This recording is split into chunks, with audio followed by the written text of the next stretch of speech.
Well, good morning, everybody. We have been at it now for 21 hours, and we've had a number of substantive discussions with the Iranians. That's the good news. The bad news is that we have not reached an agreement, and I think that's bad news for Iran much more than it's bad news for the United States of America. So we go back to the United States having not come to an agreement. We've made very clear what our red lines are, what things we're willing to accommodate them on, and what things we're not willing to accommodate them on. And we've made that as clear as we possibly could, and they have chosen not to accept our terms. Questions? Sir, Nick Robertson from CNN. Precisely what have they rejected here? Can you help us understand it a little bit? Well, I won't go into all the details because I don't want to negotiate in public after we've negotiated for 21 hours in private.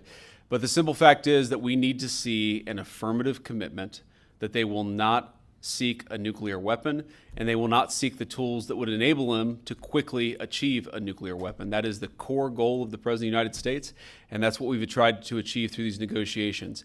Again, their nuclear program, such as it is, the enrichment facilities that they had before, they've been destroyed.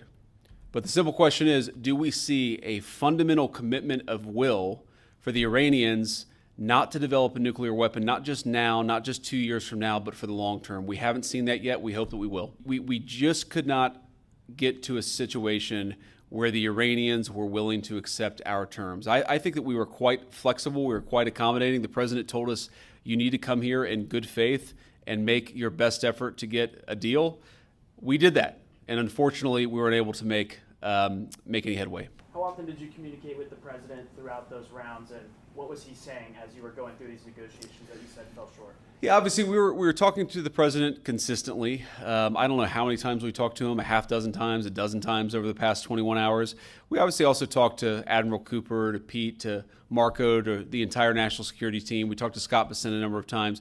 So look, we were constantly in communication with the team because we were negotiating in good faith.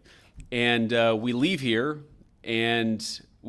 with a very simple proposal, a method of understanding that is our final and best offer. We'll see if the Iranians accept it. Thank you.